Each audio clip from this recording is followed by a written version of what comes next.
Hello everybody, Richard Roy too. This is a video response to Aaron 0883. I like his stuff, he's pretty good. He's got some interesting ideas. And Aaron, when I saw your video and it said free association, I was thinking, okay, we're conducting Rorschach inkblot tests or something, that maybe word association or something like that. I didn't know. I had no idea you were talking about free association in terms of who you associate with. Interesting idea. I'm still... See, I have some problems with ideas like chaos or anarchy or whatever it is, the type of...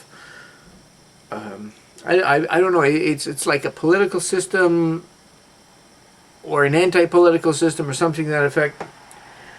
The funny thing is about people, I find though, is, well, even the term free association is funny because a lot of times people are going to gravitate towards people that they like, right? You're talking about, well, there's no free association. There's no free association.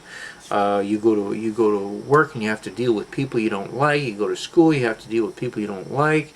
You're in a family, you have to deal with people you don't like. I mean, it's kind of funny to think that a person, when they're born, I don't like my family, I'm going to find another family. I mean, I find it kind of hard to imagine that sort of thing. So even from an early age, you're going to be conditioned to deal with what you got.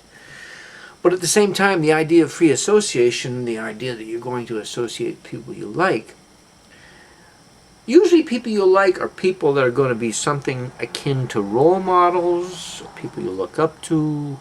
It's this leadership thing, this idea that, you know, in this idea of chaos where there's no leaders or rulers or whatever you want to call it, a lot of times people end up gravitating towards people they want to have as representatives. Oh, I trust this guy, he can represent me. I don't want to lead, I don't want to, you know, if somebody else can help me out with this or take care of that, you know, that sort of thing. Eventually, you do end up, you know, there's two sides to this. One, there are people who gravitate toward people who will lead them, or they want them to lead. And there are people who will rise to the occasion to lead. So, to me, chaos or anarchy are non-existent things, and if they did exist, it would be very, very short-lived, because you'd have somebody stepping in, and you'd have other people stepping in behind, if you know what I mean, stepping in behind a leader. So, a free association, people you like. Well, I feel like I do that here on YouTube. I associate with people. I don't bother with certain people that I can't be bothered with. I don't like certain people that present a certain air about themselves. There's a few of them out there on YouTube. There are people that are really decent folk too, and a lot of them.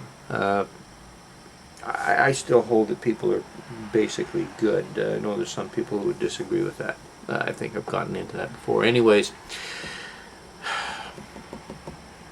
yeah, free association. A lot of times it's interesting because I find that when I meet somebody, I don't assume. Our tendency can be to try to find associations between the image that we have before us and memories of similar situations or people or something to that effect that would match that. It's a kind of a defense mechanism, you know. Everything we do, all we learn and all we do is all comparative. Everything we do is compared to something else. I mean, even in science, measurement is done as we have some sort of a standard. We have some sort of this is an inch, and we're going to keep it in some place in some safe somewhere, and everything has to measure to that. And all these comparisons go, and all these things are done in a form that is supposed to help us to survive. So we compare everything, and when we see people, we compare them to an image that is something that may have been good or may have been bad in the past, and we try to learn from that. I do anyways, and I see somebody, and if I feel something about this person, I don't allow my emotions to take first dibs on somebody and react that way. Basically, I'll pay attention to my emotions and say, my emotions tell me this about this person, and I'll put that in the back of my mind and then try to figure out who this person is. I guess I've kind of conditioned myself to a point where it is very rare that I can form some sort of an idea of what a person is. I like to look a little bit deeper, and a lot of times people change too, even while you're around them. They get have moods and whatnot, so it can be rather difficult.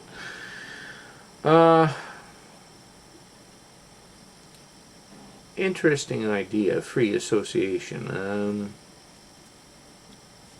But again, everything we do is free association. Association with what? I mean, with people. You said somebody be an asshole, but are they really assholes, or are we just misinterpreting, or are we just misunderstanding?